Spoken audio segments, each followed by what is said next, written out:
Tenzin, the son of Avatar Aang and the last living Airbending Master, recounts how his parents and friends managed to end the 100-Year War and restore peace to the Earth. Avatar Aang and Fire Lord Zuko united the former colonies of the Fire Nation to form the United Republic, with Republic City as its new capital. Though Aang is no longer with us, like the seasons, the cycle continues. The scene shifts to an icy landscape illuminated by the lights of a village at night. 3 members of the White Lotus arrive to investigate reports about the new Avatar. Though initially skeptical due to past experiences, Korra's presence, a mere 4-year-old who masters water, earth, and fire, convinces them of her authenticity. She is the chosen one. The White Lotus takes her away to train her nearby.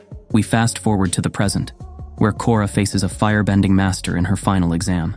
Despite criticism of her recklessness, she passes the exam.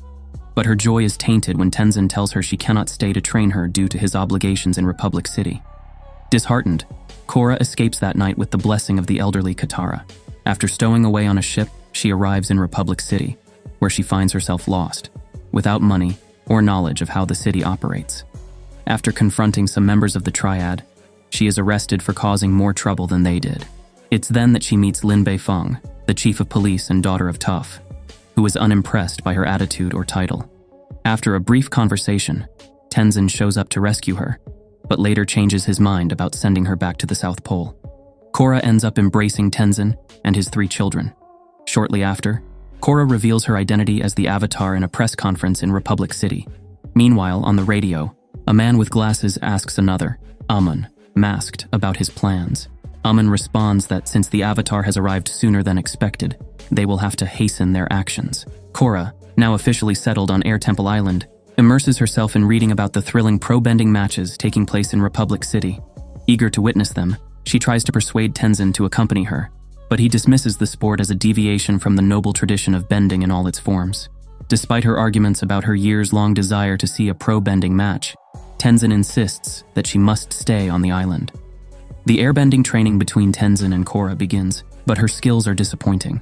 In a fit of anger, she accuses Tenzin of being a poor teacher, and that same night, she escapes to watch the pro-benders in action.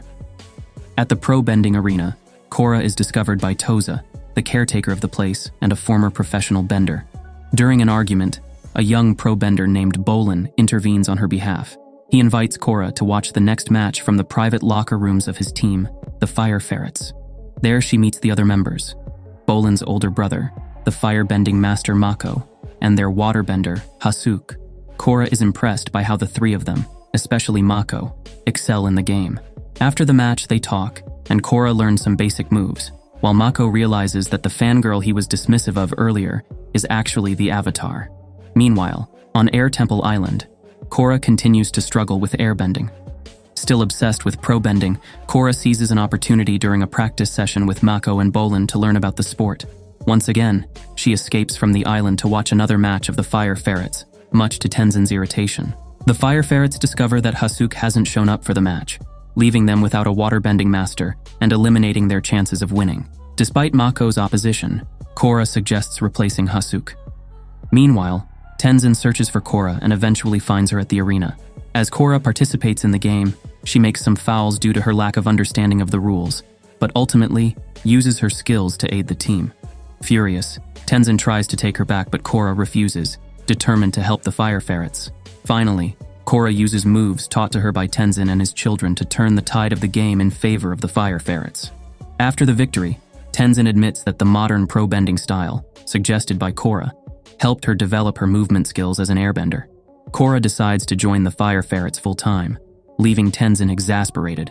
Early one morning, the Fire Ferrets are in the midst of their training session when the Arena Pro Control Chief arrives with the cash prize for their recent victory. However, he quickly takes it all to cover the team's expenses, housing, and food, demanding an additional 30,000 yen if they wish to compete in the finals. Mako and Bolin, raised on the streets and without money, along with Korra, who has never had to earn anything, find themselves at a dead end. Mako promises to find a solution and takes a job at the local power plant. Bolin tries to make money with tricks using his fire ferret, Pabu, but when the earnings are insufficient, he accepts a job with the Triple Threat Triad. Hours later, Bolin doesn't return, and Mako attempts to search for him. They discover he's not on Air Temple Island with Korra, so they return to the city to look for him. Their search leads them to the headquarters of the Triple Threat Triad, where they find Bolin being kidnapped. Before they can intervene, they're attacked, and the kidnappers escape with Bolin. Korra and Mako pursue the kidnappers but are halted by chi blockers. However, Naga, their faithful companion, enables their escape. Though they can't rescue Bolin, they realize the Equalists are responsible for the kidnapping. Desperate to find Bolin, they search for him throughout the night. Mako shares his dark past with Korra, explaining how his life has been marked by loss and survival on the streets. The next day, they follow a lead to an Equalist rally, where Amun reveals his ability to permanently remove bending from benders. They infiltrate the rally and manage to rescue Bolin just in time, using the steam to cover their escape. Back at Air Temple Island, Korra informs Tenzin about the events, and together they grasp the threat Amun poses to all benders. They watch the city from afar with concern, fully aware of the imminent danger looming ahead. Korra jolts awake, startled by a strange sound that pulls her out of a terrifying nightmare. In her dream, the Equalists attack her, blocking her chi while Amun threatens to strip her of her abilities. Her scream upon waking reveals the relief of realizing it was all just a dreadful nightmare. Elsewhere, at City Hall, Councilman Tarlok proposes the formation of an anti-Equalist task force, backing his idea with references to Avatar Aang's history. Despite Tenzin's objection, the council votes in favor. While Korra practices her airbending, she hears a message from Amun on the radio, denouncing the oppression of benders and announcing the growth of the Equalist movement. Later, Mako has an unexpected encounter with Asami on her motorbike, which ends with an invitation to dinner that he can't refuse. That same night, Tarlok seeks to persuade Korra to join his tactical squad during a visit to Tenzin and his family. Although initially hesitant, Tarlok persists in his attempt to convince her. Meanwhile, Mako arrives at Kwang, where he's greeted with a fancy outfit for dinner but clings to his scarf. During the meal, Asami inquires about his upcoming tournament and reveals the complicated financial situation that prevents them from participating. However, upon discovering Asami's influence, Mako is invited to meet Mr. Sato, who offers to sponsor the Fire Ferrets. In the following days, Tarlok continues to send extravagant gifts to Korra to persuade her to join his tactical squad, but she remains steadfast in her decision. She talks to Bolin about her fears after the encounter with Aemon and receives support from Tenzin. Korra visits Mr. Sato alongside Mako and Asami to discuss the sponsorship. Tarlok organizes a gala in honor of Korra, but his intentions raise suspicions among some, including Tenzin. During the gala, Korra surprises everyone by announcing her decision to join Tarlok in the fight against the Equalists. Together, they attack the Equalists' training facility and capture several members before Korra challenges Aemon to a showdown. Meanwhile, Mako and Asami share an intimate moment, revealing their respective family losses. Tenzin tries to dissuade Korra from her decision, but she persists and confronts Aemon. However, she is ambushed and rendered unconscious, plunging into visions of the past. Tenzin arrives to aid her, and Korra finally admits her fear. Tenzin comforts her, noting that accepting fear is the first step to overcoming it. The Fire Ferrets have fun at the gym before the tournament, tossing items between each other with laughter and camaraderie. Asami points out the need for new Future Industries uniforms, sparking affectionate interaction between her and Mako, leaving Korra feeling uncomfortable. Bolin tries to romantically advance with Korra, but she escapes under the pretext of training with Tenzin. Korra seeks advice about Mako from Jinora and Ikki, showing concern about her feelings. Pema shares her own love experience, and Korra reflects on her words. After an exciting match in the Pro Bending tournament, the Fire Ferrets easily defeat the Badger Moles in the opening game. Korra tries to talk to Mako about her feelings, but he reveals that he's with Asami. Embarrassed, Korra walks away just as Asami enters. Bolin invites Korra out, flattering her and making her feel appreciated. Delighted, Korra accepts, seeking distraction. They both enjoy a dinner together, but their date is interrupted by a confrontation with Tano. Korra meets Mako in the arena, where they have a discussion about their relationship. She suggests that Mako is jealous, which affects his performance in the quarter-final match against the Boar Cupines. Bolin manages to motivate the team, and they win the match. After the game, Mako finds Bolin distraught and tries to comfort him. In the locker room before the next match, Korra finds the brothers prepared but facing tensions. The Fire Ferrets are overcome by the Wasps due to lack of communication and internal struggles. After a series of mistakes, the Fire Ferrets lose hope, but Korra tries to motivate them for one last effort. However, they are eliminated from the ring, leaving Korra alone. After reconciliation, Bolin and Mako apologize and commit to supporting Korra. In the final match, Korra strategically fights against the Wasps and wins with a stunning knockout. In the locker room, the brothers thank Korra for not giving up and reconcile with her. The White Falls Wolfbats enter, and Korra challenges Tano with confidence. Asami congratulates the team, and Korra thanks her for the sponsorship. Korra attends to Bolin's injury, leading to an even greater reconciliation between them. However, they are concerned about the brutal knockout in the match against the White Falls Wolfbats. On the eve of the tournament final, Amon interrupts the training sessions with a threat broadcasted over the radio, urging the shutdown of the pro-bending arena. The Fire Ferrets rush to City Hall to advocate for keeping the games. Although Tenzin and Tarlok announce the closure, Lin Beifong intervenes, determined to defy Amon. Following a confrontation at City Hall, the games continue with strict security measures in place. In the first round, the White Falls Wolfbats cheat, but the referee doesn't intervene. The Fire Ferrets suspect bribery and face a tough decision. Despite the temptation to cheat, Mako rejects the idea. The match continues with more cheating, and the teams tie, leading to the final showdown between Korra and Tano. In an exciting duel, Korra humiliates Tano, and then faces a third round plagued with traps. Amon and the Equalists burst into the arena, incapacitating the police and taking control of the Wolfbats. The Fire Ferrets are attacked and captured, while Amon unleashes chaos and destroys the arena. After awakening and freeing herself, Korra tries to stop Amon but runs out of water. Lin rescues her, and together they pursue Amon to the top of the arena. They confront the Equalists in a fierce battle, with Lin sacrificing the chance to capture Amon to save Korra. The arena cracks, and Korra falls, but Lin saves her once more. With Republic City in chaos, Tenzin arrives, and Lin shares her grief over what has happened. Tenzin concludes that they are at war. Following the closure of the pro-bending arena, Korra and her friends become embroiled in a series of events that lead them to uncover the plans of Hiroshi Sato, who is secretly collaborating with the Equalists. After an intense investigation, they discover an underground facility where Hiroshi is manufacturing weapons, including a superweapon. In a confrontation, Hiroshi manages to capture Korra, Tenzin, Lin, and the metal-bending masters, but they are rescued by Mako and Bolin. During the confrontation, Hiroshi reveals his betrayal and motivations, stemming from resentment towards benders due to his wife's death at the hands of one of them. Surprising everyone, Asami betrays her own father and helps the others escape from the Equalists. Back in the city, Korra invites Mako and Bolin to live in the Air Temple, while Lin decides to pursue Amon on her own. Meanwhile, Asami, devastated by her father's actions, finds solace in Mako as she faces an uncertain future. In Lin Beifong's investiture ceremony, her replacement, Saikan, announces that he will only report to Tarlok about matters concerning the Equalists, raising suspicions in Korra and Tenzin. Tarlok invites Korra to join his task force, but she refuses, tired of his manipulations. As they leave City Hall, Korra expresses her frustration at not having developed her airbending skills. Tenzin advises her to meditate on her visions related to Aang. That night, Asami, Bolin, Mako, and Pabu rally around Korra, forming the new Team Avatar. Using one of Hiroshi's vehicles, they intercept a group of Equalists. The next day, Tarlok succeeds in getting the council to pass a draconian law, allowing the arrest of anyone associated with the Equalists and establishing a curfew for non-benders. That night, Korra intervenes in a protest against Tarlok and ends up being arrested along with her friends. In the morning, Korra tries to free her friends, but Saikan clings to Tarlok's new law.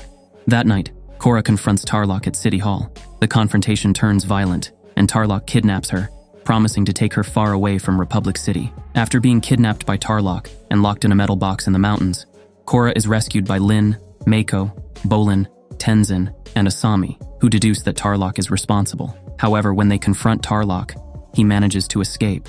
Meanwhile, Korra has visions of Aang's past, specifically of Yakune's trial, a bloodbender.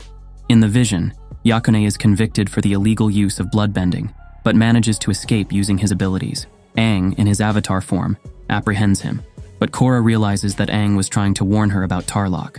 Finally, Korra escapes from Tarlok with the help of Naga and returns to Republic City, where she reunites with the group. Mako takes her to a safe place, assuring her that she is now safe.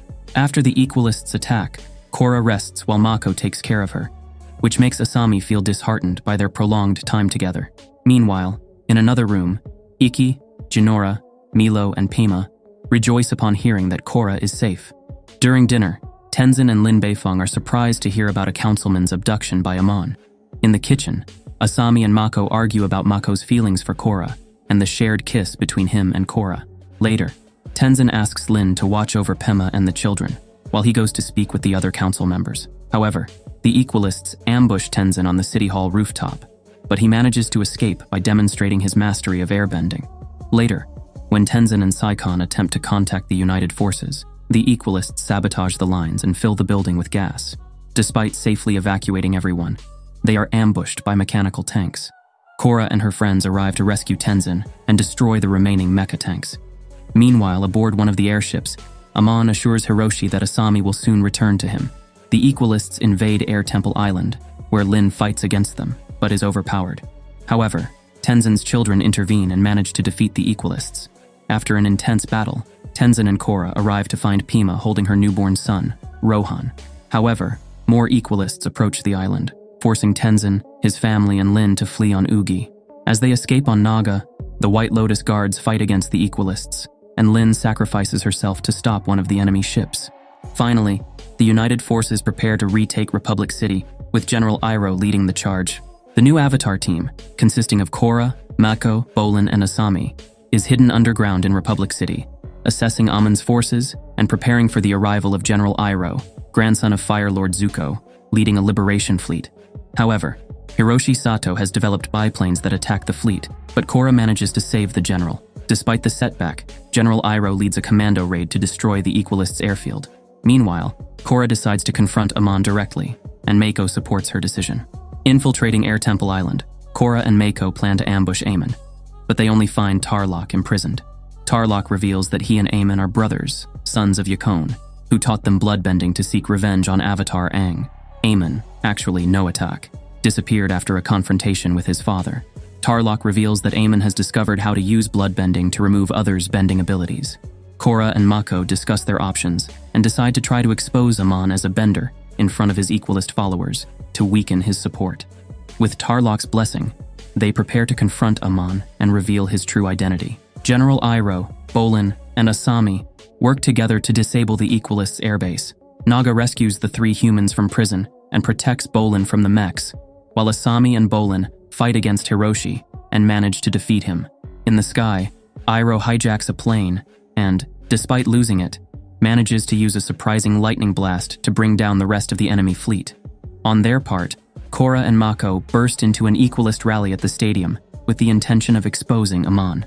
However, Amon reveals his true identity and denies Korra and Mako's accusations. They manage to get Tenzin's family out of Amon's custody, but Korra offers herself as bait to distract Amon, which results in him stripping her of her bending abilities with bloodbending. As they escape, Amon catches up to Mako, but Korra discovers that she can still airbend. In a final showdown, Korra manages to make Amon reveal himself as a waterbending master to the crowd, and he and Tarlok flee together on a speedboat that ultimately explodes, ending their lives.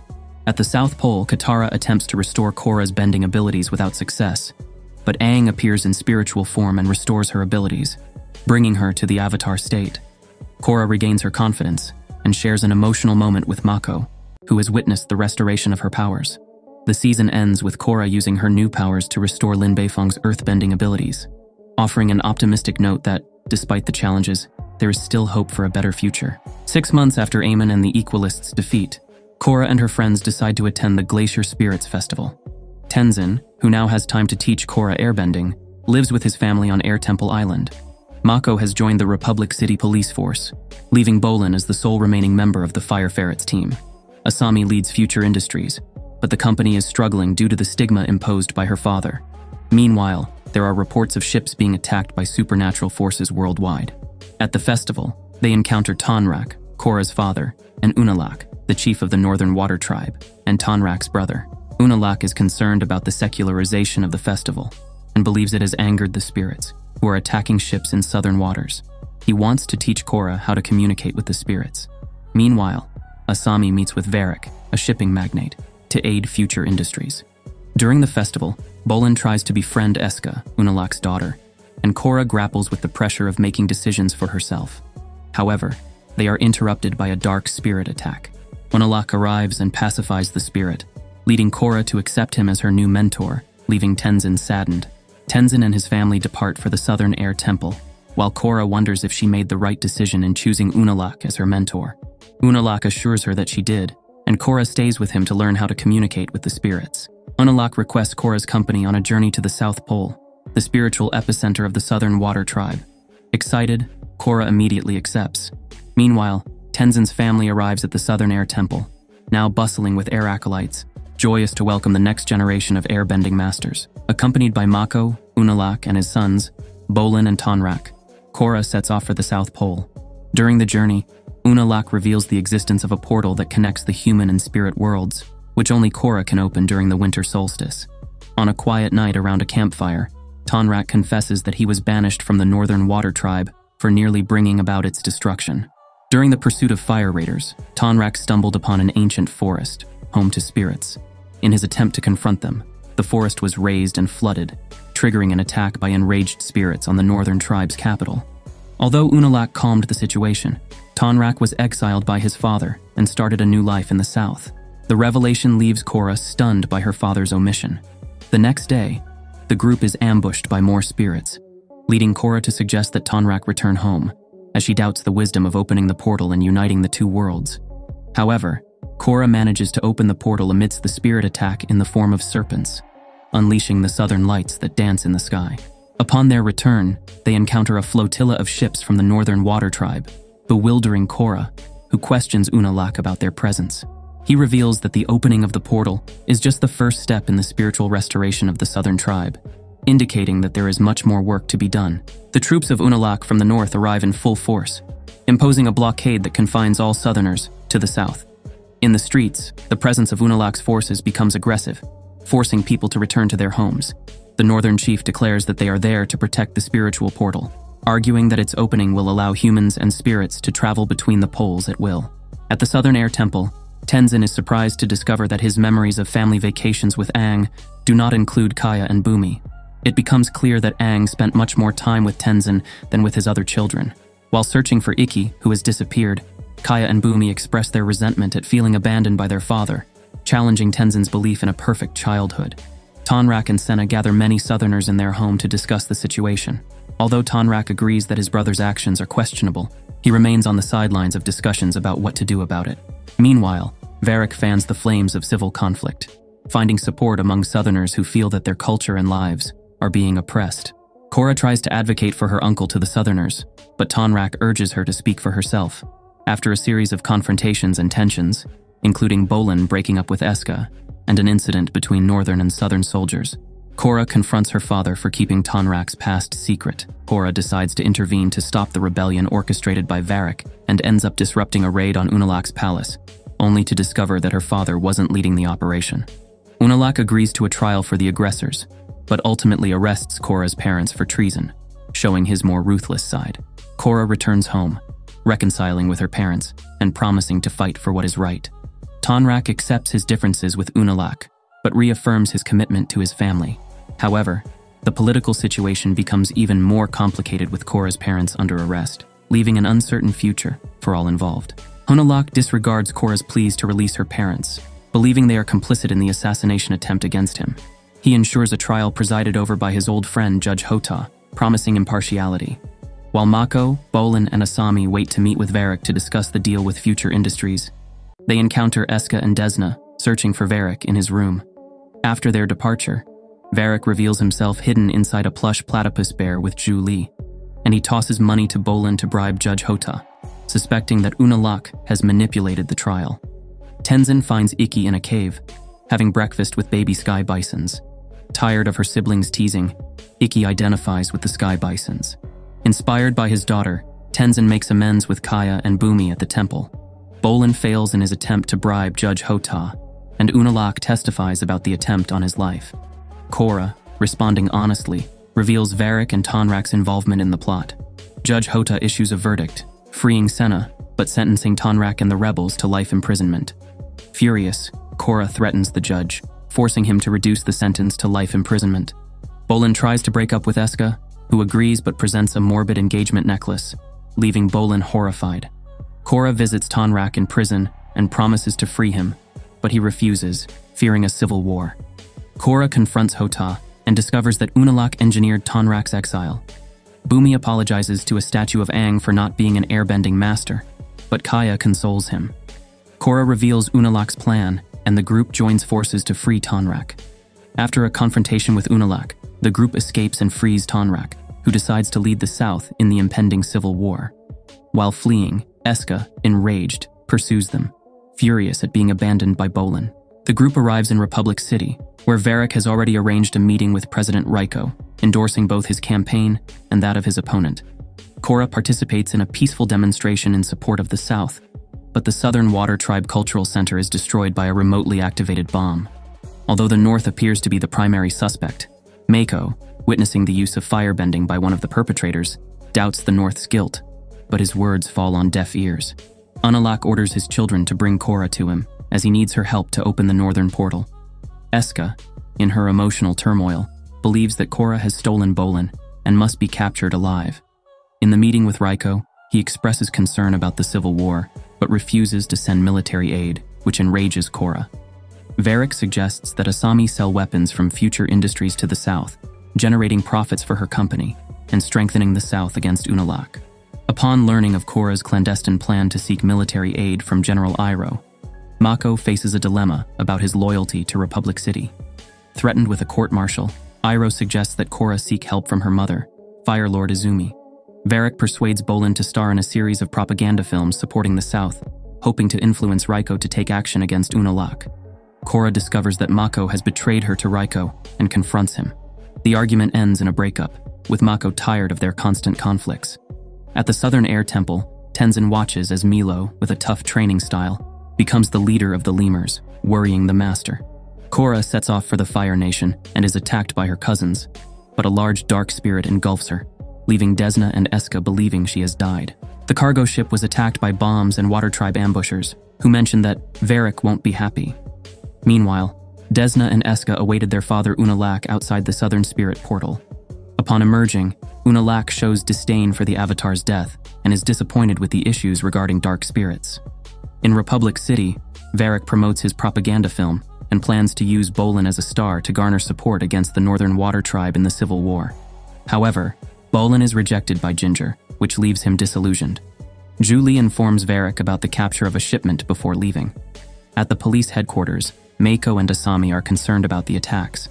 During an interrogation, suspicion falls on the Northern Water Tribe. Mako decides to carry out an operation to apprehend the perpetrators with Varric's boat's assistance. On the boat, Mako and Asami collaborate with Bolin, who initially refuses due to past resentments. Mako ultimately hires the Triple Threat Triad to gain additional assistance. During the mission, Mako discovers that the Triple Threat Triad betrayed them and escapes with Asami. Back at Future Industries, Mako suspects Varric as the mastermind behind the attack. However, he finds out that Varric has bought the majority of the company's shares. Asami questions him about the culprit, but Mako decides to withhold the truth until he has more evidence. On a beach, Korra wakes up disoriented and encounters 3 fire sages. Without remembering who she is or how she got there, she collapses on the sand. After collapsing on the beach, Korra is taken to the fire sages' temples, where the shaman detects the presence of a dark spirit, threatening the Avatar spirit. She orders Korra to be submerged in the underground spiritual waters, where she encounters her past lives: Aang, Roku, Kyoshi, and Kuruk. They try to remind her of who she is, and instruct her to find the spirit Rava. A young man named Wan introduces himself as the first Avatar and offers to help her in her quest. Wan shows Korra the events of his life, from his humble beginnings to becoming the first Avatar. After acquiring the power of firebending and demonstrating it to his friends, Wan faces challenges such as being banished to the spirit wilds by the lion turtle.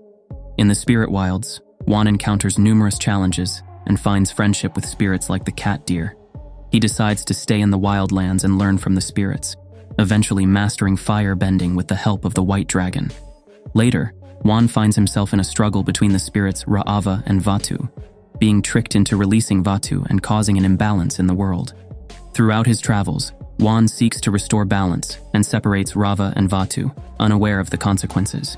In the present, Korra reveals that she has finally found Rava, suggesting a deeper connection between her destiny and that of the first Avatar, Wan. Immersed in the depths of the underground spiritual currents, Korra delves into the vast ocean of her memories as the Avatar, guided by the wise words of the shaman, urging her to confront her own past.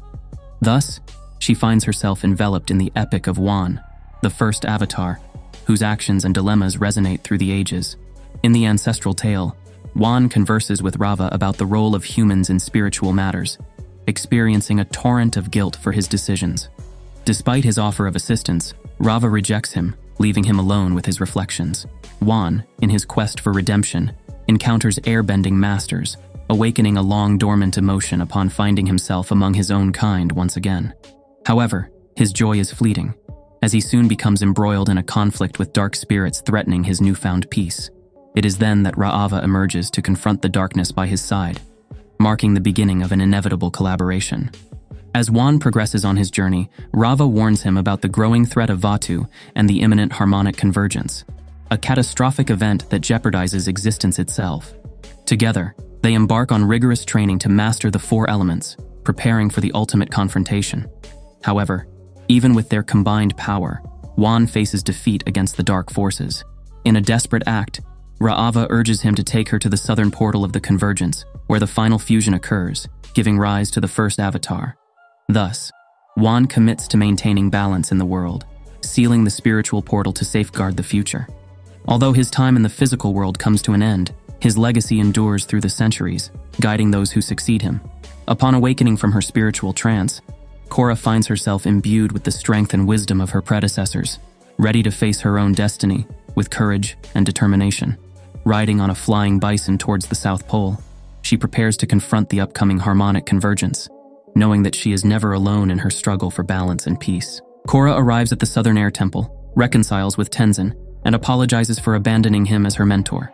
She then explains to the family what has been happening in the outside world and tells them the story of Juan. Tenzin suspects that Unalaq is allied with Vatu and that Korra must enter the spirit world. He decides to help her enter, believing that her destiny lies upon him. All their attempts fail to bring Korra into the spirit world, and he admits to never having entered that realm. Jinora, however, who reveals she has an affinity with spirits, volunteers to do it herself. With the harmonic convergence rapidly approaching, Tenzin finally relents and allows his daughter to take Korra into the spirit world. Meanwhile, Mako fails to convince Bolin and Asami of Varric's betrayal.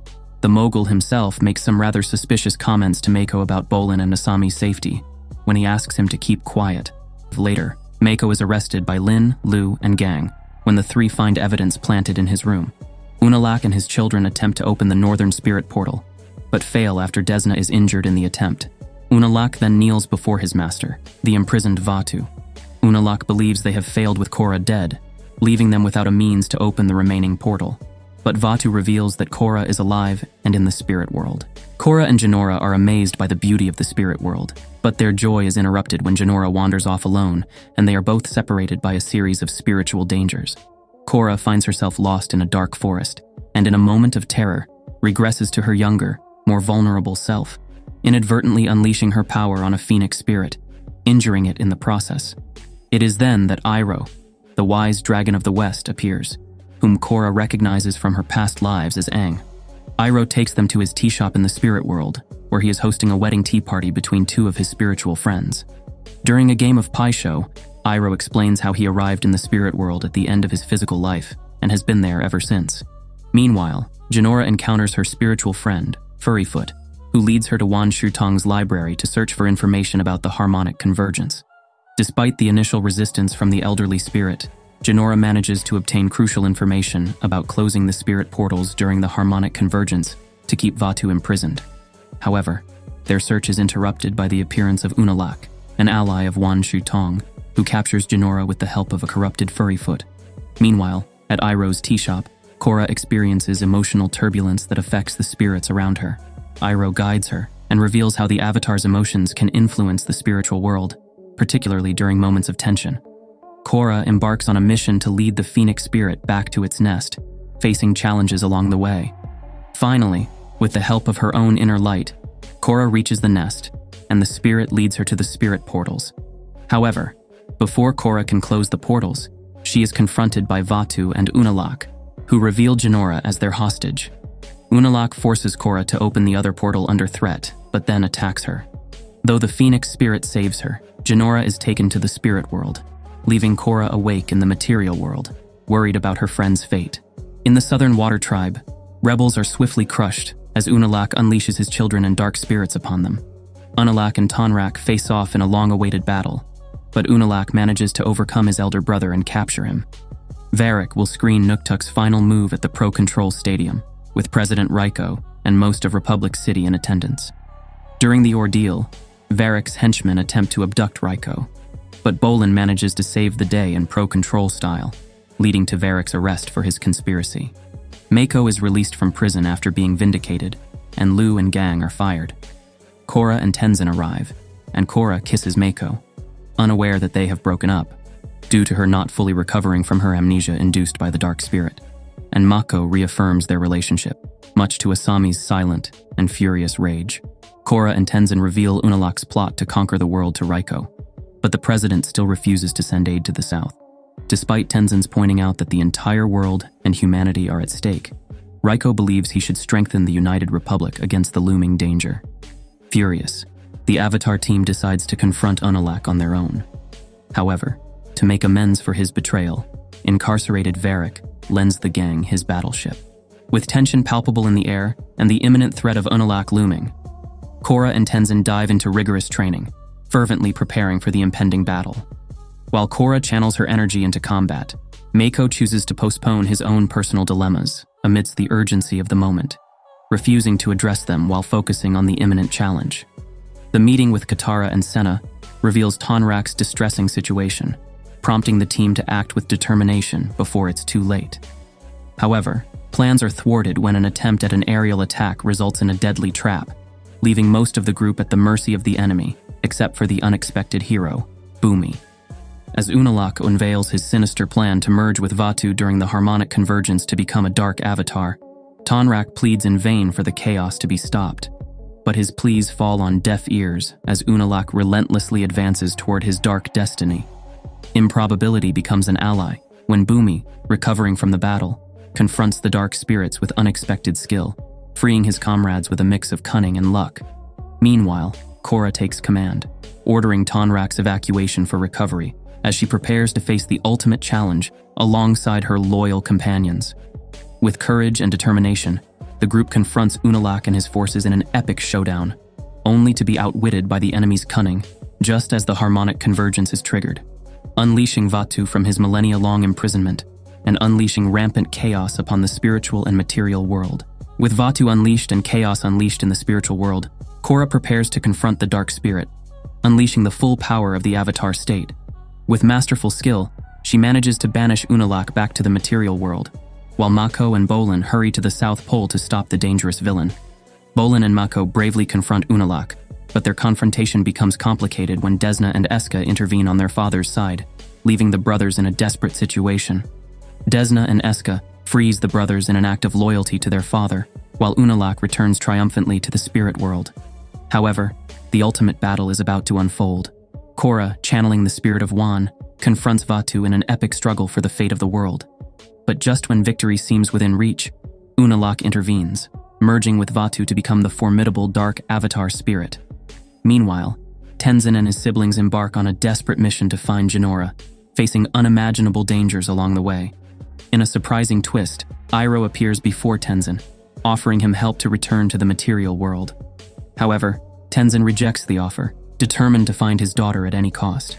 The battle reaches its climax in the material world, with Korra bravely fighting against the dark avatar spirit. But tragedy strikes when Vaatu tears Rava from Korra's body, thus destroying the spirit of all previous avatars. Korra is stripped of her title as the Avatar, leaving Unalaq as the only remaining avatar.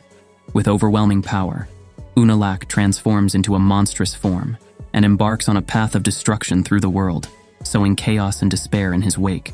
Now, without the Avatar to stop him, the fate of the world hangs by a thread as Unalaq unleashes his ruthless fury. With Republic City under ruthless siege, the forces led by General Iroh find themselves overwhelmed by the devastating attacks of the Dark Avatar. As the city descends into chaos, Varric seizes the opportunity to escape from prison with the help of Zhu Li. Amidst the desperation, Tenzin finds Korra, whose connection to the past avatars has been permanently severed, guiding her to the Tree of Time, the prison of Vaatu. Tenzin reminds Korra that her identity is not defined by Rava, but by her own inner strength. Urging her to find light in the darkness, Korra embarks on a spiritual quest to confront Vaatu.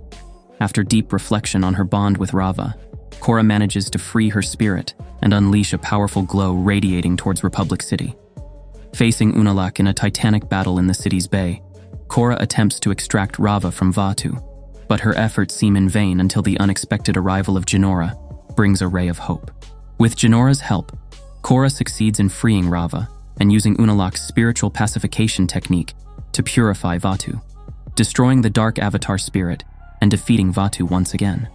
Meanwhile, Tenzin, Bumi, Kaya, Mako, Bolin, Desna, and Eska fight bravely to protect Korra's defenseless body from the attacks of the dark spirits as she faces the greatest spiritual threat the world has ever known. As the harmonic convergence comes to an end, Korra and Ra'ava merge, marking the beginning of a new era for the Avatar.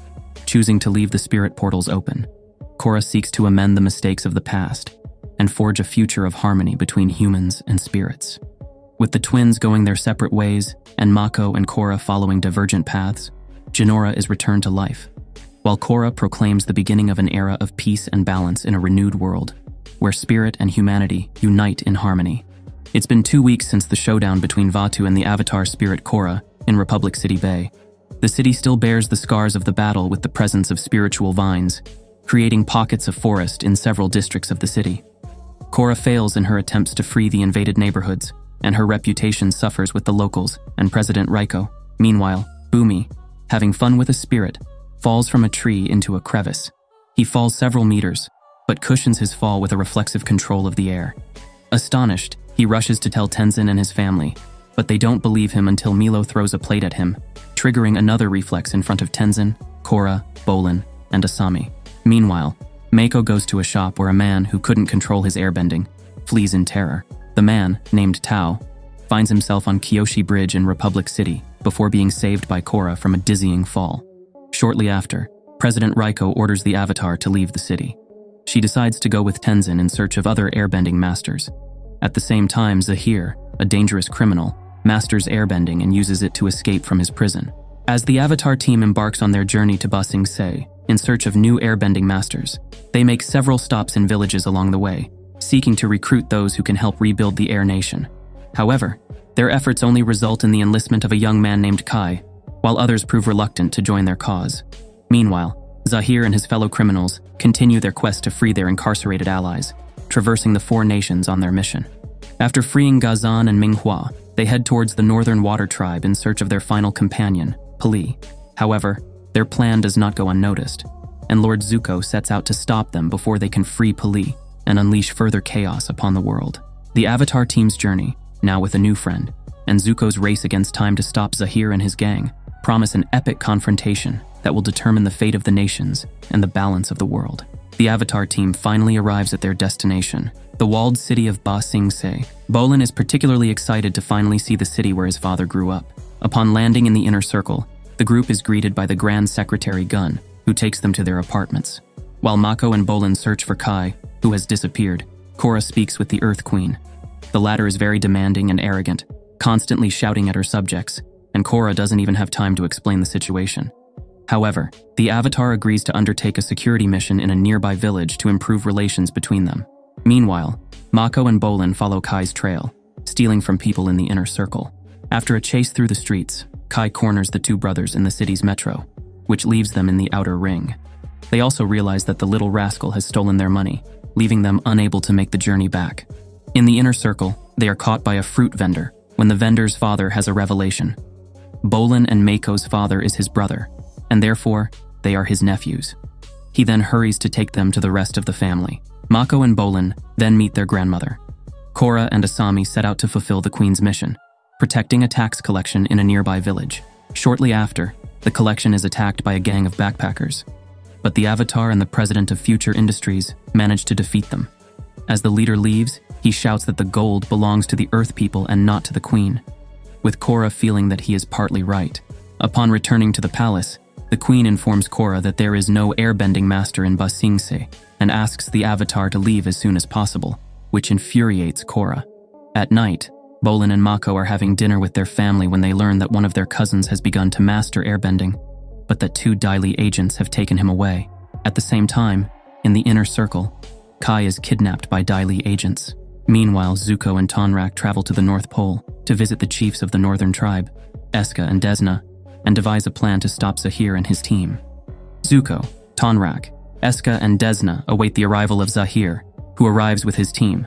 While he and Ghazan engage the defenders, Minghua enters the prison and frees Pali, a master of fire and combustion. The quartet defeats the remaining fighters and escapes. In Ba Sing Se, Bolin and Mako encounter Korra and Asami and warn them about the Queen's maneuvers.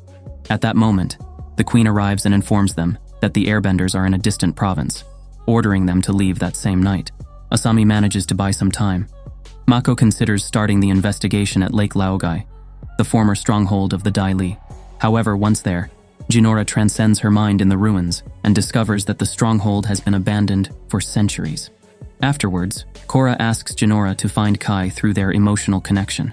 The young spiritual master manages to connect with Kai, imprisoned in a dungeon for disobeying a Dai Li instructor, and discovers that he and the other Airbenders are beneath the Queen's temple, in the inner circle. The team is devising an escape plan when Lin Beifong arrives and asks Korra to follow her to a safe place, explaining the situation. Zahir attempted to kidnap Korra 13 years ago and is now seeking her again. However, Korra refuses to give up on the Airbenders. At night, Team Avatar infiltrates the underground of the inner circle. While Korra, Bumi, and Tenzin locate and free the prisoners, Jinora, Mako, and Bolin search for and rescue Kai, while Lin and Asami stand ready aboard the two aircraft.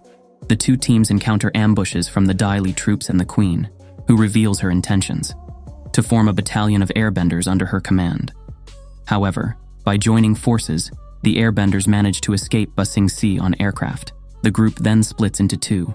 Tenzin, Jinora, and Bumi go with the new airbenders to the Northern Air Temple, while Korra, Asami, Mako, Bolin, and Lin continue to search for other masters. The search for new airbenders leads Korra and her friends to the metal city of Zaofu, a community led by Suyin Beifong, Lin's half-sister, whose relationship is tense and marked by years of distance. The initial dinner between the sisters turns into a confrontation charged with resentment, with Lin hurling accusations, while Suyin tries to keep calm. In a later conversation with Korra, Suyin reveals the complicated family dynamics that drove them apart. She explains how their mother, Toph, tried to raise them differently from how she had been raised, allowing them extreme freedom, which paradoxically bred rivalry between them. Lin sought their mother's approval by following the rules as a police officer, while Suyin chose to rebel and travel the world in search of her own identity. Meanwhile, in Republic City, Zahir attempts to infiltrate Air Temple Island to locate Korra.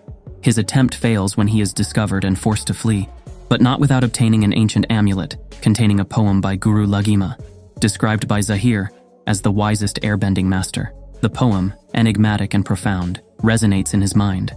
Let go your earthly tether, enter the void, empty, and become wind.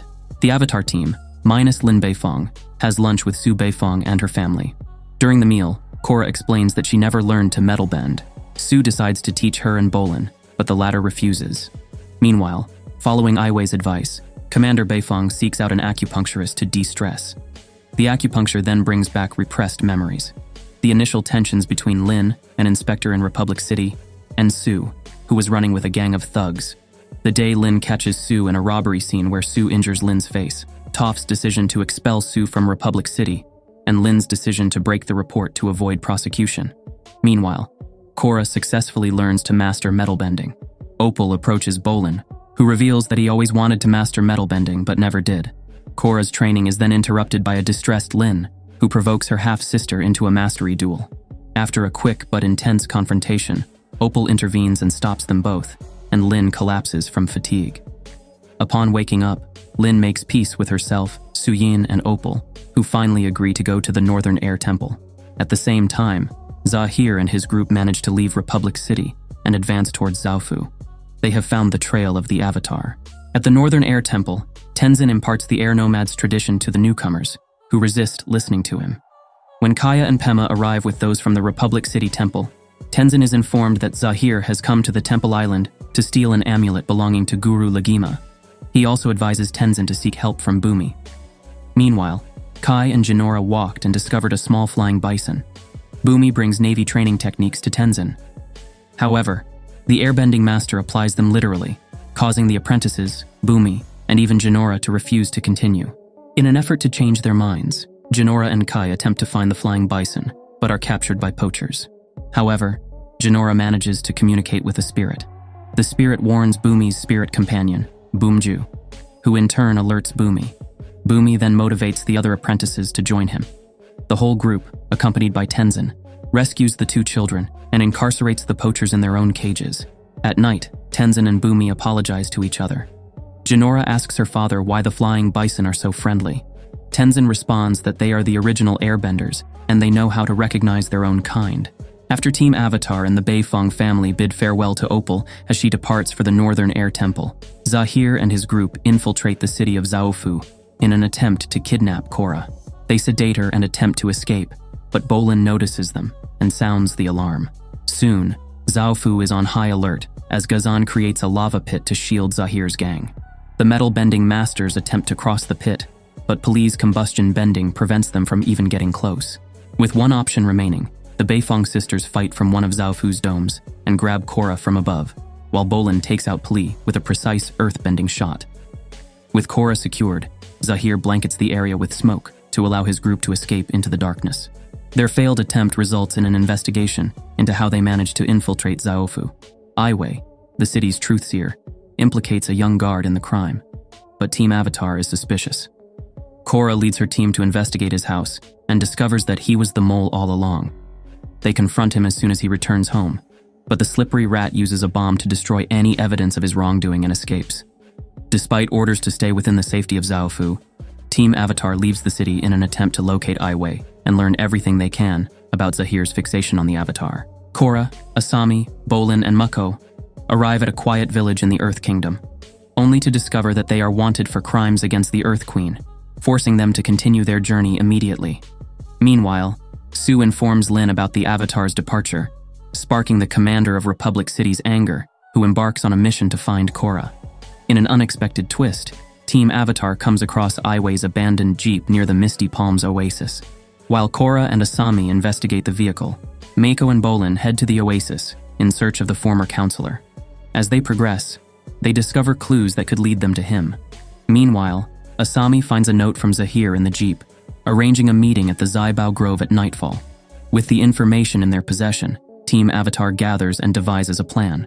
Mako volunteers to wait at the meeting point to capture both Aiwei and Zahir and his gang. They book a room opposite Aiwei's and patiently await his arrival. Meanwhile, Asami and Bolin pass the time playing Pai Sho to keep themselves occupied. However, when the time for the meeting arrives, Aiwei is a no-show. Korra's impatience leads her to discover that Aiwei is in a deep, meditative state, which leads her to a revelation. The Zaibao Grove is located in the spirit world. Without hesitation, Korra crosses the boundaries between worlds to confront the truth. In the spirit world, Korra encounters Aiwei and Zahir in the grove, where she discovers the truth behind Zahir and his group, the Red Lotus's plans. It's revealed that Unalak, a former member of the Red Lotus, was responsible for devising Korra's kidnapping years ago. The Red Lotus's goal is to overthrow corrupt leaders to restore an order based on the natural chaos of the world. Meanwhile, Mako, Bolin, and Asami confront Zahir's accomplices, Ghazan and Minghua, who are alerted to their presence. The brothers attempt to hold off their enemies while Asami flees with Korra's unconscious body, but they are captured in the process. Subsequently, both Korra and Asami are taken as prisoners to meet the Earth Queen, while Mako and Bolin become entangled in Zahir's plans to head to Ba Sing Se. Separated and captured, each crew member is dragged to Ba Sing Se, facing their own fate. Korra and Asami are imprisoned on an airship under the Earth Queen's control. Meanwhile, Mako and Bolin are delivered to the Red Lotus. With cunning and determination, Asami manages to free both of them from their cell. But a sudden burst of power from Korra causes the airship to crash in the desert, with a sand creature lurking. Korra, Asami, and the rest of the crew must join forces to repair the ship before it's too late. In Ba Sing Se, the Red Lotus delivers Mako and Bolin to the Earth Queen, proposing a deal that involves revealing the location of the Airbenders in exchange for Korra's freedom. They convince the Queen that imprisoning the Avatar would only provoke the wrath of the other nations, but suggest that making her disappear would be a subtler solution. The Queen agrees to the deal. Meanwhile, Lin Beifong follows the trail of the team, finding traces of Aiwei and Korra. In her determination to catch up with her friends, half of the crew works tirelessly to repair the ship, only to see it devoured by a land shark. Asami, with her ingenuity, constructs a sand sailboat that allows them to escape just in time from the lurking creature. Amidst the chaos, news of Korra's escape reaches Ba Sing Se, unleashing a whirlwind of events. Failing in their agreement with the Queen, the Red Lotus shifts their target and plans the assassination of the monarch. The city plunges into turmoil as Zahir executes his plan, announcing his feat while the Red Lotus unleashes the uprising.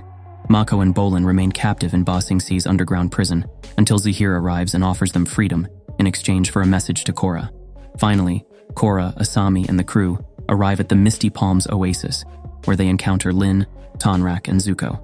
Together, they face the grim news and prepare for what lies ahead. As Ba Sing Se descends into chaos, Mako and Bolin board an airship bound for the Siwang Desert in search of Korra and Asami, carrying Zahir's ultimatum with them. As they journey through the lower ring, they make a crucial stop to rescue their family from the flames engulfing the city. After an intense search, they finally locate their friends at Misty Palms Oasis, where they deliver Zahir's message. Korra must surrender to the Red Lotus to ensure the survival of the Air Nation. Determined to warn Tenzin about the imminent threat of the Red Lotus to the Northern Air Temple, the Avatar team returns to Xiaofu to use its radio transmitter and prepare to fly to the temple. However, the warning comes too late, and the Red Lotus manages to capture all the temple's inhabitants. Despite Tenzin, Kaya, and Bumi's efforts to resist Zahir, Minghua, and Gazan respectively, they are overwhelmed in combat. Although Kai nearly sacrifices his life to help the Airbending Masters reach the Bison stables and escape, Pili manages to corner them all. As they head towards the Northern Air Temple, Korra's friends devise a plan to free the captive masters. But the Avatar chooses to surrender, unwilling to jeopardize the future of the Air Nation. After negotiations over the radio with Zahir, the latter demands that Korra go alone to the peak of Lagima's Peak, in exchange for the release of the temple's masters. However, Su devises an alternative strategy. Korra will surrender to Zahir while Mako, Bolin, and Asami rescue the prisoners, with Tonrak, Lin, Su, and the guards of Zaofu secretly prepared to aid the Avatar. Meanwhile, Zahir reflects on the teachings of Guru Lagima. When the time comes, Korra heads to the rendezvous point, where she encounters Zahir and Pili, while her friends arrive at the Air Temple and are greeted by Gazan, who watches over Tenzin and the prisoners. But when Mako approaches the prisoners, he discovers that they are water puppetry controlled by Minghua. Battle erupts, with Tonrak and the metal-bending masters arriving to aid a platinum-chained Korra. In the temple, Gazan floods the corridors with lava, forcing Mako, Bolin, Asami, and Tenzin to flee into the underground galleries. At the peak, Zahir throws Tonrak into the void and captures Korra. At that moment, Su saves Lin by killing Pili, blocking one of her fire blasts with metal. With Toph's daughters around him, Zahir recites the Guru's final teachings before plunging into the void with Korra. To everyone's surprise, the sisters discover that Zahir can levitate in the air and escape with the Avatar. Meanwhile, Korra's friends manage to escape from the temple thanks to Kai and Bolin, who discover their ability to control lava. Together, they regroup with the rest of the team, where Tonrak is rescued by Kuvira, captain of the Zaofu Guard. There, Kai reveals that the Airbending Masters are in even more remote caves, watched over by other members of the Red Lotus. Meanwhile, in the caves, Zahir and his cohorts prepare a plan to poison Korra. In the Air Nomad caves near the Northern Air Temple, Zahir and his group plan to kill Korra to break the Avatar cycle. Zahir explains that by poisoning her, her body will enter the Avatar state, at which point they will attempt to finish her off once and for all. Meanwhile, Jinora, in her spiritual form, watches the plan unfold with anguish. Back in the chamber where the Airbending Masters are imprisoned, Jinora assures them that they will find a way to free themselves. Meanwhile, Bumi and Kaya, severely injured, may not survive much longer. Korra is poisoned in her cell, causing her to enter and exit the Avatar state erratically. The Avatar team follows Kai and Lefty to locate the missing Airbending Masters and Korra. Kai leads them to caves adorned with statues of nomad monks. Suyin promises to find the Airbending Masters before joining the search. As the poison spreads through her body, Korra has visions of past enemies, each urging her to succumb to the poison. In the chamber where the Airbending Masters are held captive, Ikki and Milo start demanding water, leading to an exchange with the guards. Jinora intervenes with a gust of wind, allowing Milo to pass the keys to Opal. Once freed, the rescue group defeats the Red Lotus guards. Suyin rushes to embrace Opal, while Bolin and Mako reunite with her. Jinora reveals that she knows where Korra is, and Tonrak leads the way to find her, with the help of Bolin and Mako. Meanwhile, Korra succumbs to the poison and enters the Avatar state. Zahir orders her destruction, but underestimates her power. Korra battles the Red Lotus members, using her elemental abilities to break free from her chains and confront them. Meanwhile, Tonrak rushes to the cave to aid his daughter, while Bolin and Mako fight against Gazan and Minghua. Korra pursues Zahir and engages in a battle with him using earthbending, while Tenzin reunites with his family and then urges them to assist Korra. Tonrak joins the fight as Korra continues to duel Zahir amidst the nearby stone towers. Inside the caves, Mako and Minghua engage in an intense exchange of firebending attacks. Bolin and Gazan also confront each other, with Bolin questioning Gazan's smirk. Gazan praises Bolin's lava-bending skills and challenges him to use them to their fullest. Meanwhile, Zahir and Korra continue their battle outside the caves, with Zahir evading Korra's attacks in the air. Korra manages to land a hit on Zahir before being affected by the poison and falling to the ground. Kai suggests using Lefty against Zahir, but Lin dismisses it due to Zahir's power. Tenzin explains that Zahir has unlocked an ancient airbending ability. Inspired by Jinora, the Airbending Masters create a tornado to confront Zahir. Minghua and Mako venture deeper into the caves, with Minghua losing power as her water tendrils shrink. After an intense battle, Mako electrocutes Minghua, leaving her immobilized. Elsewhere in the caves, Gazan begins to overpower Bolin, but Mako joins the fight. Together, Bolin and Mako manage to force Gazan to retreat. Unwilling to surrender, Gazan turns the cave walls into lava. A resulting collapse kills Gazan, while Bolin and Mako barely escape. Korra fights Zahir as her body weakens from the poison. Zahir chokes her, but is pulled away by the tornado created by the Airbending Masters. Korra uses her platinum chains to bring Zahir down, collapsing alongside him. Suyin and Jinora realize that the poison is metallic and manage to remove it from Korra's body, bringing her back to consciousness. After Zahir's defeat, the group gathers to celebrate Jinora's mastery of airbending. However, Korra has been left disabled and in a state of depression due to the poison and her battle. Asami encourages her to try to enjoy the celebration for Jinora's sake and accompanies her to the ceremony on Air Temple Island. Korra is warmly welcomed by Lord Zuko, her family, and other leaders. Despite the words of support, Raiko and Zuko express concern over the growing anarchy and the need for the Avatar to protect the world. As the ceremony commences, Tenzin praises Jinora's hope and Korra's sacrifice. He announces that the Air Nation will reclaim its nomadic roots and travel as ambassadors of peace.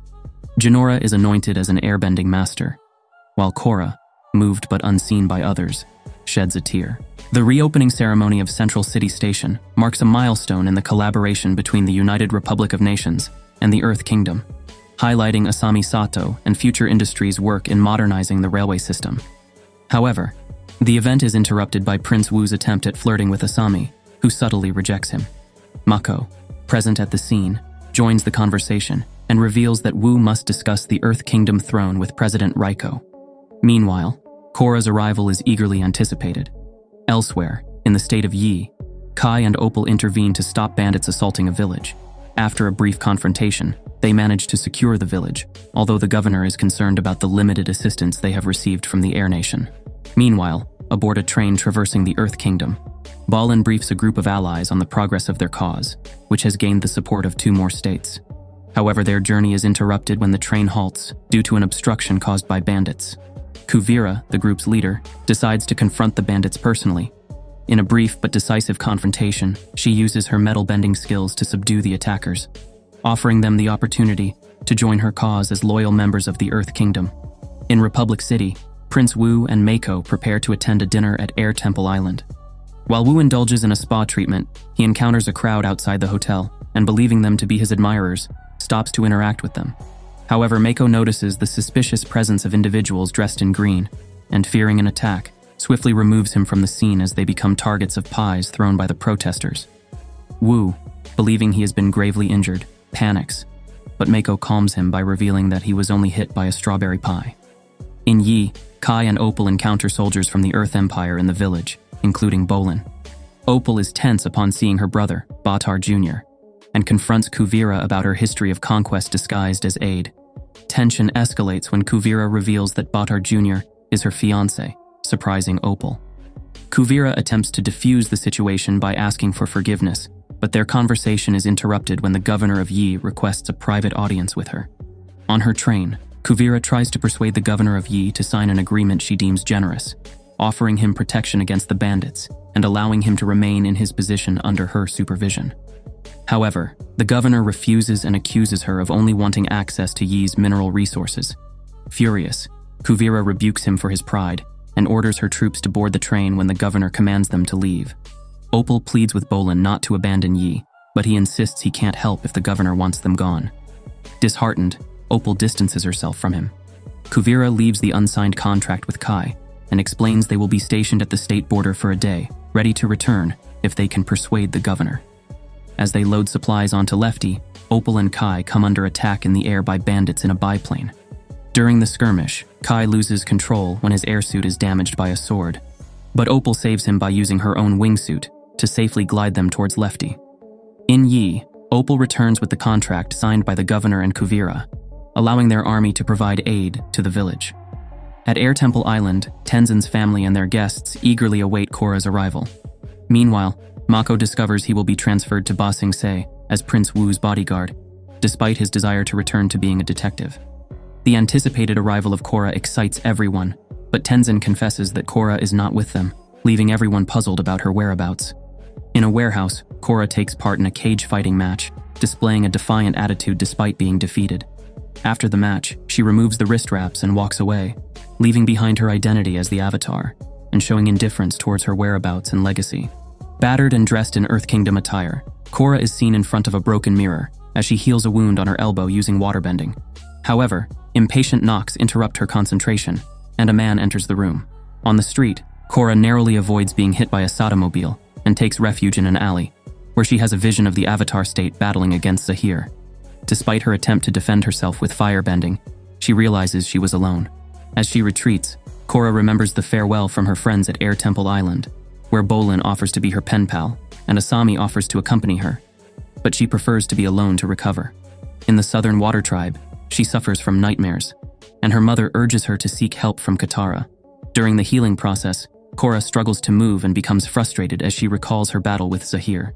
At the coronation of the new Earth King in Republic City, Kuvira, the appointed interim leader of the Earth Kingdom, presents herself alongside everyone else.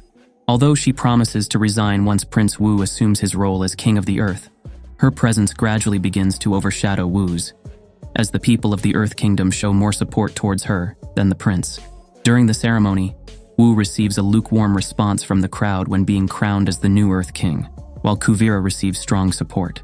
After receiving praise from Prince Wu, Kuvira takes the floor and, instead of a gratitude speech, begins to proclaim her own ideals of power and dominance, announcing that the Earth Kingdom will become an empire and refusing to recognize Wu as the true Earth King. Furthermore, she threatens world leaders with repercussions if they attempt to oppose her. On the other hand, Toph has returned and is willing to help Korra. Despite her rough and straightforward attitude, Toph believes that Korra needs more rigorous training to overcome her difficulties. Meanwhile, in Republic City, the consequences of Kuvira's rise become evident, with her followers expressing gratitude and support towards her while despising Wu. Mako tries to make Wu understand that true leadership is not earned with titles, but with actions. But Kuvira seems to be gaining ground with her tactics. Bolin and Mako disagree on Kuvira's approach, while Su Beifong tries to reason with Kuvira about her plans, but the latter seems determined to forge ahead with her ambitions, even threatening to take control of Xiaofu. Meanwhile, in the marsh, Toph reveals to Korra that she still has traces of metal poison in her body. Despite Toph's efforts to remove it, Korra appears to be struggling with her own recovery, leading Toph to believe she's sabotaging herself, to avoid fully embracing her role as the Avatar. The Air Temple Island, Jinora, Ikki, and Milo prepare to search for Korra. Pema and Tenzin are worried about their safety, but the children insist on traveling alone. Meanwhile, Korra grapples with her inner demons in the marsh under Toph's guidance. The young airbenders split up, and Ikki is captured by soldiers of Kuvira, revealing they haven't seen Korra in the Earth Kingdom. Jinora and Milo rescue her and continue their quest. Under Toph's guidance, Korra realizes she must overcome her fears and reconnect with the world once more. In the marsh, the children are drawn towards the central tree, where Korra manages to contact them spiritually. They reunite, and Korra extracts the poisonous metal from her body, reclaiming the Avatar state. The group sets off on Pepper, heading back, leaving Toph in peace. Kuvira's army prepares to attack Xiaofu, deploying an impressive formation of airships, mecha tanks, and regular tanks. A guard from the Metal Clan warns Suyin, who considers seeking help from President Raiko. But Batar suggests that Xiaofu is too exposed to receive external aid. Meanwhile, on Kuvira's train, Avatar Jr. is excited about uniting the Earth Empire. Kuvira acknowledges that conquering Zaofu will be a challenging task due to its constant vigilance, so she seeks a diplomatic solution and sees Bolin as a key player in the process. Elsewhere in the Earth Kingdom, Jinora guides Pepper towards Zaofu, though she questions Korra's decision to go there instead of following Tenzin's directions to go to Republic City.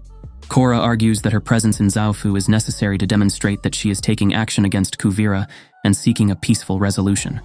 In the darkness of the night, Suyin attempts to capture Kuvira, but her strategy fails when she and her twin sons are captured instead. Determined to expose Suyin's actions, Kuvira summons the leaders of Zaofu and urges them to surrender. In a desperate attempt to halt the imminent invasion of the Metal City, Korra, Jinora, and Opal confront Kuvira and her imposing army.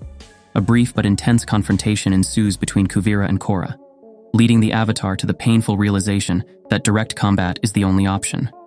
Confident in her superiority, Kuvira proposes a one-on-one duel, exploiting her advantage until Korra unleashes her Avatar state.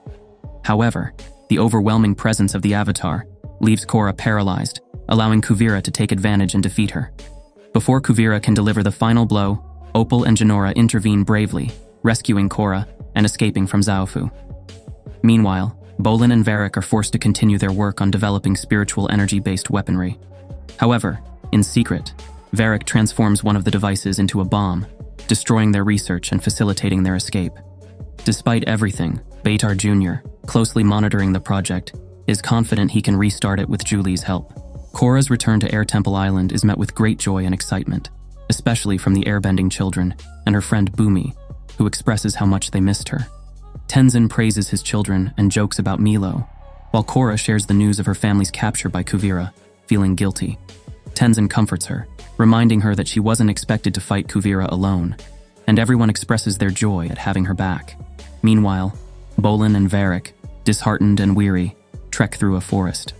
Varric feels unworthy after creating the spirit energy weapon, but Bolin encourages him, reminding him that they were deceived by Kuvira and have a responsibility to warn people about the threat. Inspired, Varric commits to returning to Republic City to alert the citizens, but they fall into an explosive trap and become ensnared in a net.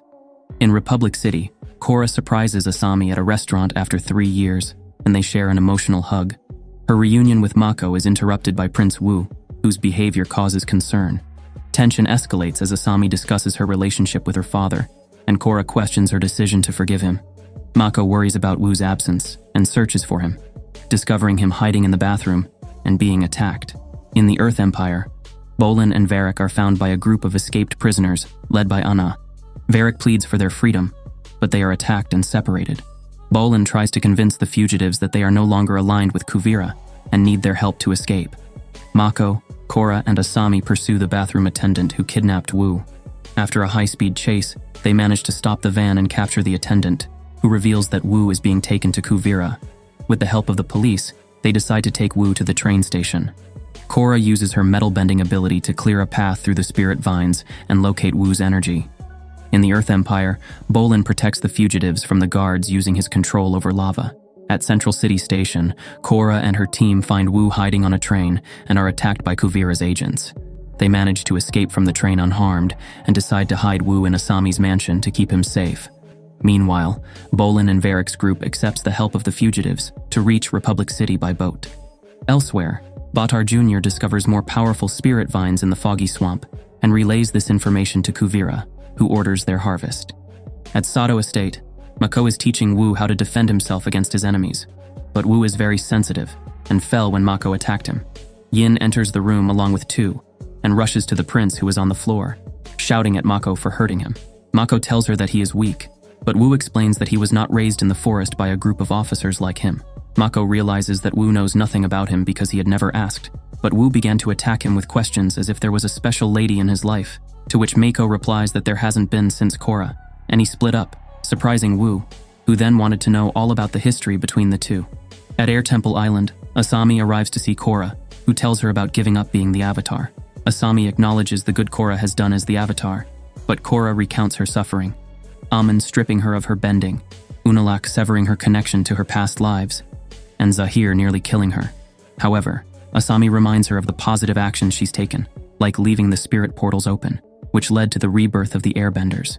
Yet Korra insists that Zahir also became an airbender and killed Earth Queen Hooting, leading to Kuvira's rise to power. Tenzin enters and reassures Korra that despite her past, she has matured both as a person and as the Avatar, moving from selfishness to concern for others, evidenced by witnessing the new airbenders. Ryu leads a group of tourists through the spirit jungles of Republic City, but they are captured by the plants. Jinora, sensing the shift in energy, sets out to try to help them along with Korra and Opal. Although they fail to locate them, Korra discovers that Kuvira is harvesting vines from the foggy swamp. She and Opal leave to inform President Raiko about the situation, while Jinora continues searching for the captives. At the town hall, world leaders discuss what might be the best course of action against Kuvira, but their meeting is interrupted first by Korra and Opal, and later by Bolin and Varric.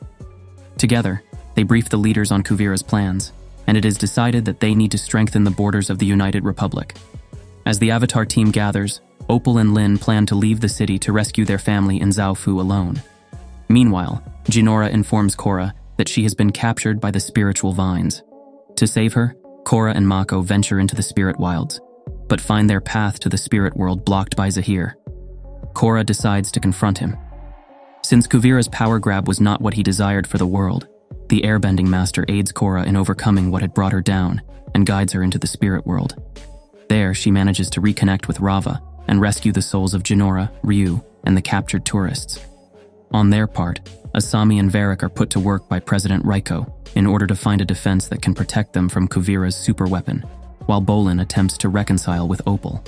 He eventually joins the secret mission that Lin and Opal have, which involves rescuing Suyin and her family as well. Atop the mountains, overlooking the city of Zaofu, Juicy lands softly, allowing his 3 passengers to disembark. Bolin, brimming with excitement, expresses his determination to rescue the Beifongs from Kuvira's clutches and to regain Opal's love and trust, promising to mend the mistakes that have damaged their relationship. As they walk together, Lin brusquely pushes Bolin aside, tired of his love promises during the journey.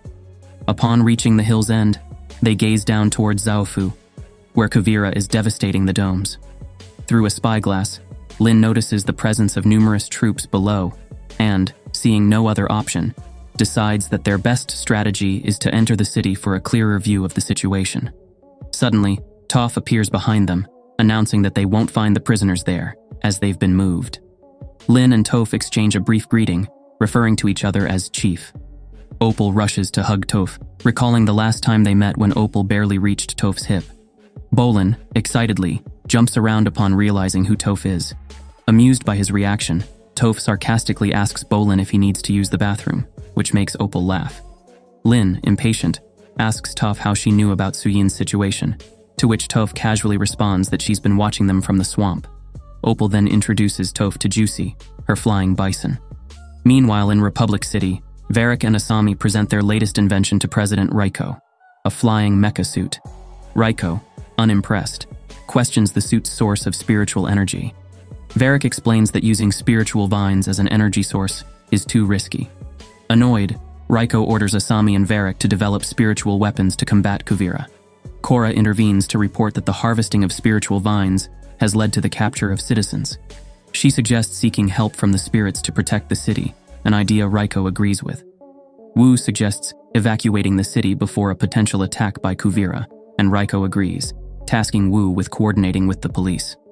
At Kuvira's camp, Batar Jr. orders Zhu Li to activate the spiritual energy cannon, but something goes wrong, and Zhu Li shouts for everyone to get away.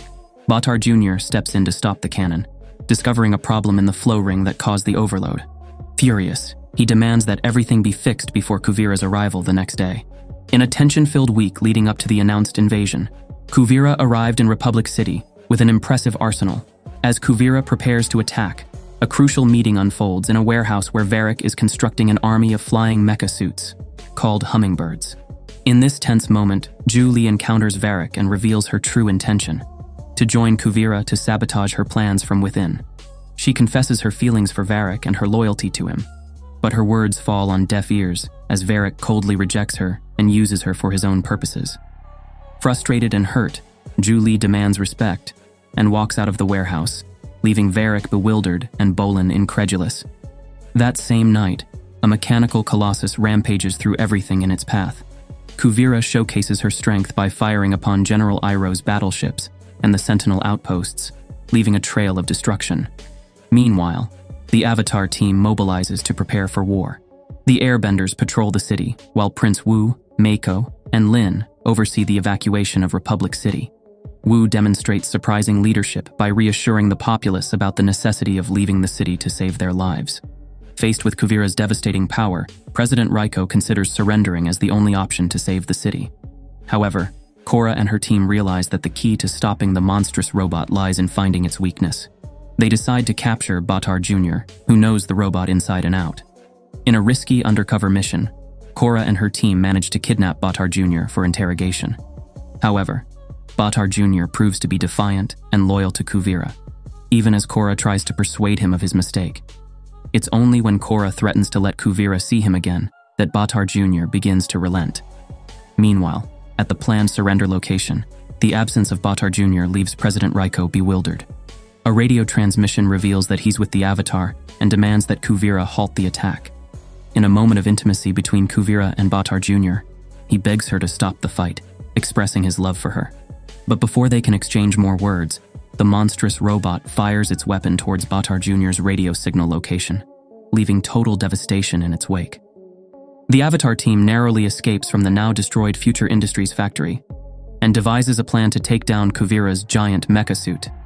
The Benders attempt to slow the Juggernaut down, but are unable to overcome its immense power. Varrick tries to use an electromagnetic pulse to deactivate the Colossus, but fails, only managing to deploy a battalion of smaller mecha suits.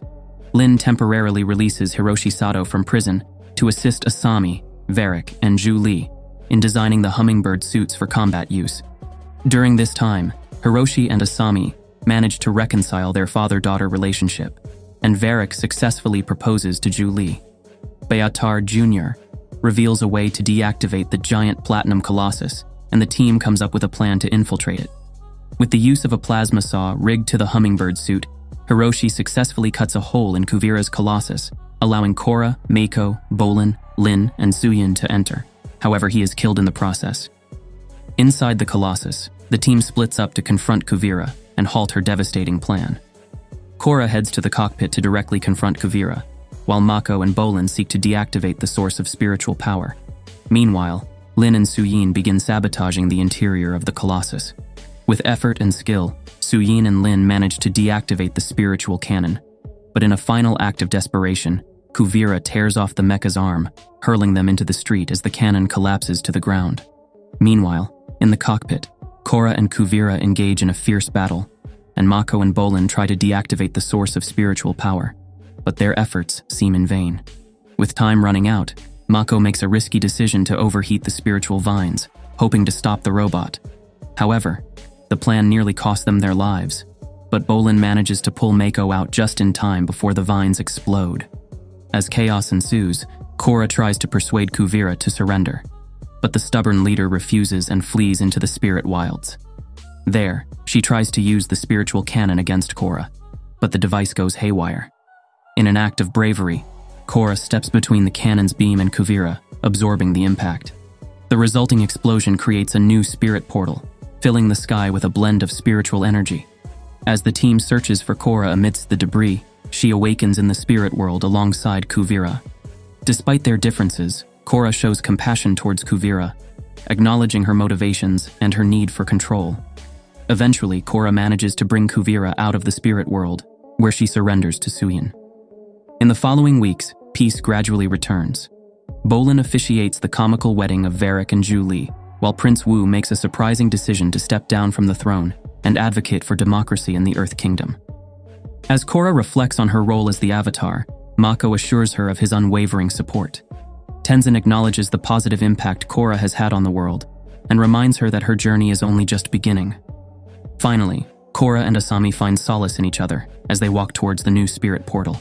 They decide to explore the future together, hand in hand, filled with hope. Thanks for watching. Please like, subscribe, and click the bell icon to get new anime recaps.